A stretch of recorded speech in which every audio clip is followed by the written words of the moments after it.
Thank you very much for this introduction, Adrian. I think with the content of my presentation we are almost done right now. It's the third time that I present here. This time it was a little bit difficult to get to Toronto. I was snowed in New York yesterday, so it took me something like 10 hours to come over. I will make you also suffer a little bit. So a German consultant, 20 minutes before lunch, but it's only 20 minutes and not 10 hours. Here, my first slide. I started actually my consulting activity specifically on renewable energy solutions for the mining industry. Okay, with this topic, this is not specialized enough anymore. Everyone who is here today is a specialist in renewables for mining. So I moved on to the right-hand side, islands, much more interesting, not underground, but nicely at the nice parts of the world. Unfortunately, that did not pay any money, so I'm still more or less stuck here on the left-hand side. Once in a while, there are interesting projects like due diligences and rural electrification. When you are out there, business becomes more opportunistic. TH Energy is a consultancy that focuses purely on commercial topics, so we are not technical. Whenever we need technical knowledge, we get it in the market, for example, for due diligences. You cannot say, I do not want to cover technology. In the meantime, most of what we do is actually getting innovation into the market. So if there are new solutions, how really we help our customers to market the solutions. We've worked over the years with quite some companies. And one of the main things that we have been doing is actually spreading the story of renewables for the mining industry in the mining press. So over the years we have published with our customers, I stopped counting, but at least 90 articles in magazines like Mining Weekly, Mining World, and so on, about interesting renewable energy options. And it was, in the very beginning, it was enough to say, okay, bad mining guys, good renewables, if you find together, that's good.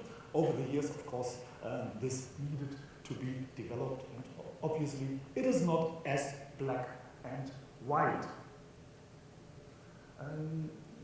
Then some people who have been knowing me for quite some time, they might feel a little bit ashamed because I work also as a social media influencer. I work for companies like Schneider Electric and Siemens.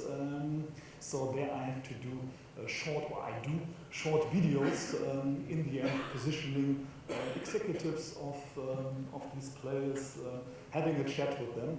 This might be the future of selling. I'm very glad to be in this space, but it's actually only a very small part of my work. This is mainly LinkedIn and Twitter.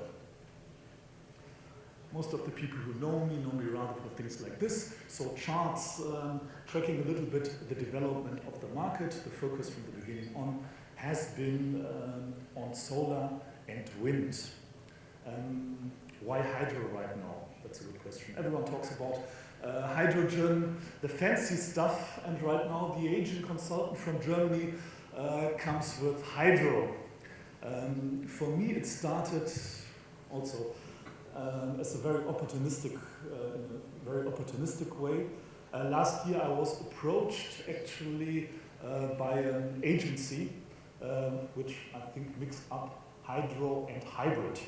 So they were looking for someone with LinkedIn followers, Twitter followers, and to do a little tour to 3 hydropower plants in Portugal, in Scotland, and in Iceland. They paid for it, so it was very nice for me. Since then, I've been a hydro specialist. No, I'm joking, obviously. The second part, after the self-promotion of my consulting services, is a little bit more in depth, though the project is actually very much early stage. It's a project about rather small-scale hydro solutions in Latin America with a certain focus on Peru. It's together with 2 leading German universities, so the Technical University of Munich and also the Technical University of Aachen. We are looking the background is a little bit.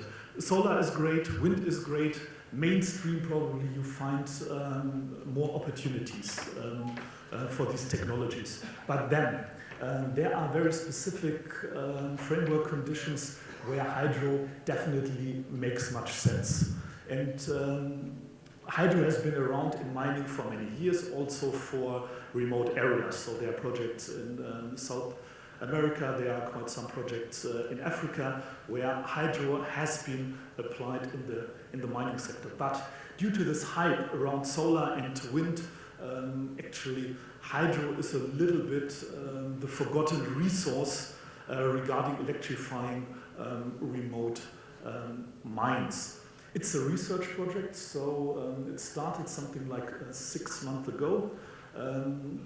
3 different kinds of hydro were covered initially. So first of all, is there anything that can be done regarding groundwater? Then second question regarding surface water, and then this is still for hydro rather mainstream surface water, but then also we are having a look if climate change comes, what are the consequences actually regarding water resources, regarding hydro, what about surrounding villages which have been using water at the moment. So in this complex world, we try to identify the sweet spots for hydro, for powering remote mines, which by the way can also be grid connected. I promised to present some results actually of the project. It's a young project. I would say first result is that groundwater does not look too promising. To do something about groundwater for different reasons, actually the capacity of hydro that you could use in typical mining applications would not be very big, and then there are also, it will be complicated projects from a regulation point of view if you enter this groundwater, these groundwater applications. There could be done something, but probably rather later stage when you really have to pull all the levers in order to make a mine really 100% renewable. Right now, the sweet spot is definitely not on this groundwater applications. We have been cooperating with a mine in Peru on a very early stage.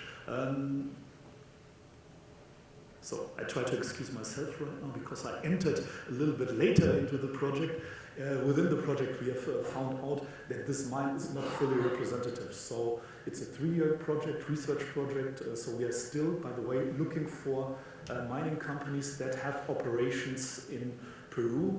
And it's an open project, so we can work with other mines, and we really want to identify where are the sweet spots for hydro in mining. If there are any miners here in the audience that have operations in Peru or somewhere in South America or Latin America, don't hesitate to contact me. My consulting services, you have to pay for them. For this project, I'm paid by the German government, so don't worry. We could cooperate here without sending a bill. And also, being part of this project would allow you as a mining company to demonstrate that you're forward-looking, that you do research regarding decarbonization.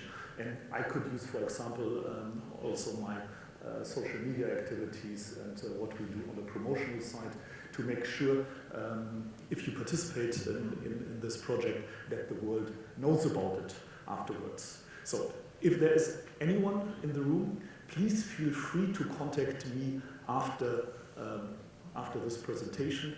It really would be my pleasure, and I think we can do interesting things together. As you know, it's a very early stage, it can be fully shaped, this project. I think I gained a little bit time here, also because I said, content-wise, we are still at the very beginning. Looking forward to discussing with you about your participation. Thank you very much.